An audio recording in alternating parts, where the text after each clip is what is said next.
ఓం నమ శివాయ పరబ్రహ్మ పరమాత్మన్ మహాజగత్వతతి స్థితి ఫలయ బ్రహ్మ హరియరాయతిరి గుణాత్మే సార్వగవతిగామి దర్శ దత్తాత్రేయం సంతని సిద్ధి కురు కురు కురు కురు కురు స్వహ.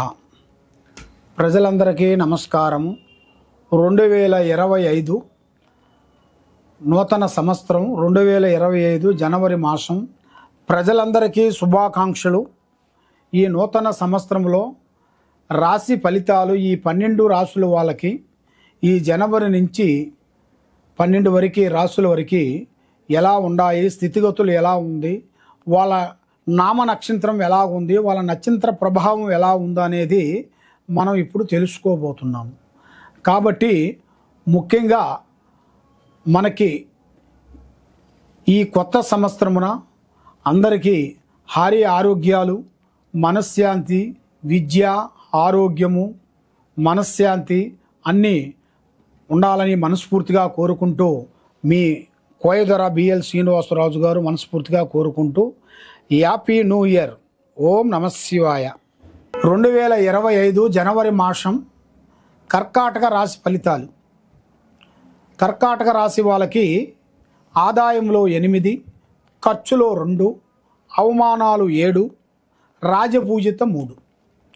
మరి ఈ రాశిలో ఉండవలసిన వాళ్ళకి మెయిన్గా పుష్పమి నక్షత్రం 1, 2, 3 పాదములు అనగా, ఆశ్లేష నక్షత్రం 1, 2, 3, 4 పాదములు అనగా, మరి ఇలా జాతక యోగంలో నక్షత్రములో చూసుకుంటే ఎక్కడికి పోయినా ఏ కార్యక్రమం చేసినా కూడా పునరస్తు నక్షత్రము 4 పాదములు అనగా కలిస్తేనే కర్కాటక రాశి ఫలితాలు. మరి ఈ కర్కాటక రాశి వాళ్ళకి మనస్తత్వము, ఆలోచన విధానము ఎక్కడికి పోయినా కూడా మంచి మనసు, మంచి సున్నితమైన మనస్తత్వము, మంచి ఆలోచన వెలుగు ఉంది. మరి ఇలా జాతక యోగములో చూసుకుంటే మరి ఏ కార్యక్రమం చేసినా, ఏ పని అనుకున్నా, ఎక్కడికి పోయినా వీళ్ళకి మంచి మంచి అద్భుతాలు ఈ సంవత్సరంలో, ఈ జనవరి మాసంలో పెద్ద పెద్ద కార్యక్రమాలు కొన్ని అభివృద్ధిగా పొందాల్సిన జాతకం ఇలా యోగంలో కనబడుతుంది. మరి వీళ్ళు ఏ కార్యక్రమం చేసినా, ఏ పని చేసినా కూడా నల్లటి వస్త్రములు ఎక్కువగా ధరించకూడదు, నల్లటి వాహనములు వాడకూడదు.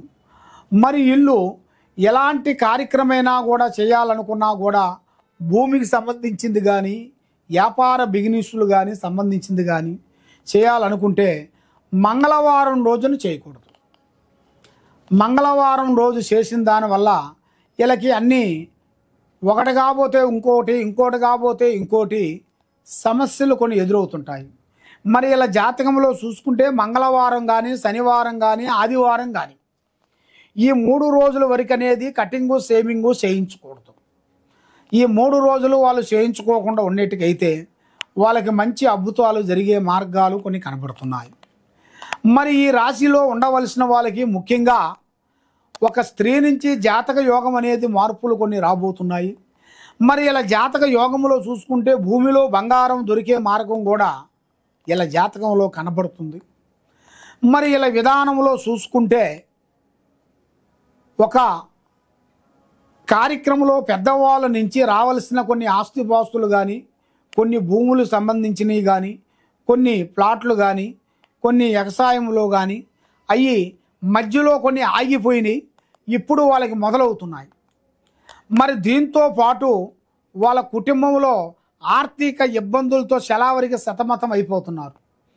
అంటే కుటుంబంలో ఎంత కష్టపడ్డా ప్రతిఫలం లేకోకుండా ఉండటం, ఎంతో పెద్ద పెద్ద పని చేసినా దాంట్లో డబ్బులు నిలబడుకోకుండా ఉండటం, మరి ఏ పని చేసినా డబ్బులు నిలబడుకోకుండా ఉండటం, మనశ్శాంతి లేకోకుండా ఉండటం, మరి మీ డైరెక్షన్ ఏరే వాళ్ళకి చెప్తే వాళ్ళకి 100% సక్సెస్ కావటం, మరి మీది మీకు చెట్టు కాకోకుండా ఉండటం, ఇలాంటి సంఘటనలు కొన్ని జరుగుతుంటాయి.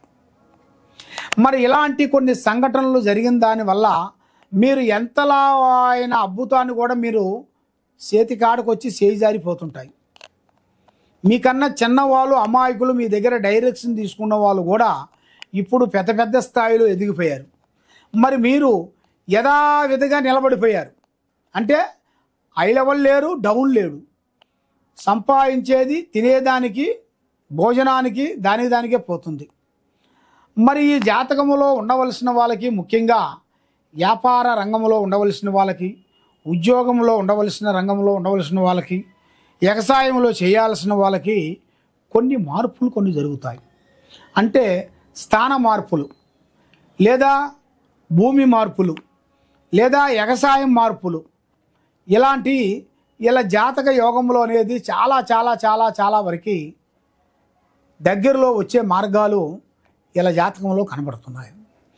మరి ఏ కార్యక్రమం చేసినా, ఏ పని చేసినా కూడా కొన్ని కార్యక్రమాలు కొన్ని అభివృద్ధిగా రావటం లేదు.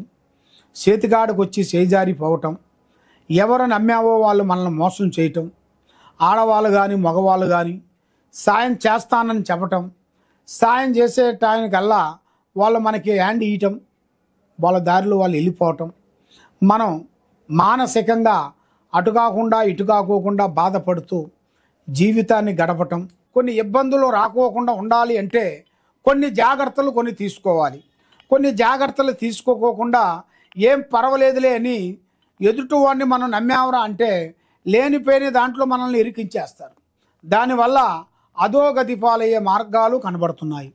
మరి మీ జాతక చక్రములో చూసుకుంటే మీరు చేయాల్సిన ఆ అమ్మవారు భగవాను లక్ష్మి, మహాలక్ష్మి, ఆ అమ్మవారిని మీరు పూజించాలి.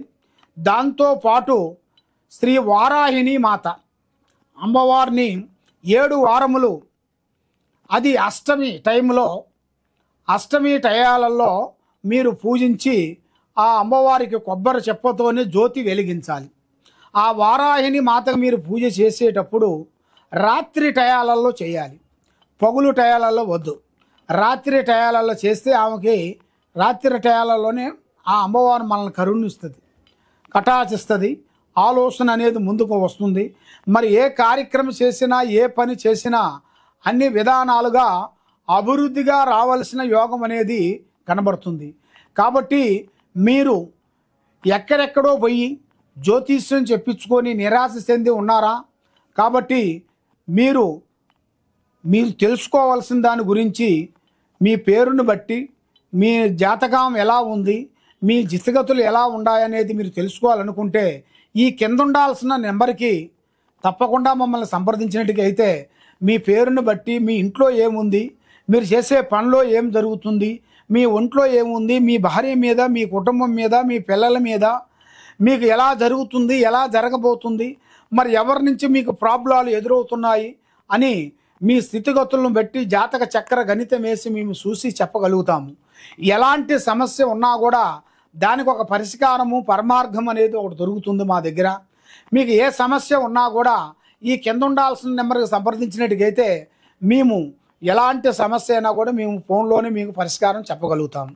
సర్వో జనా సుఖినో భవంతు. ఓం నమః శివాయ నమః.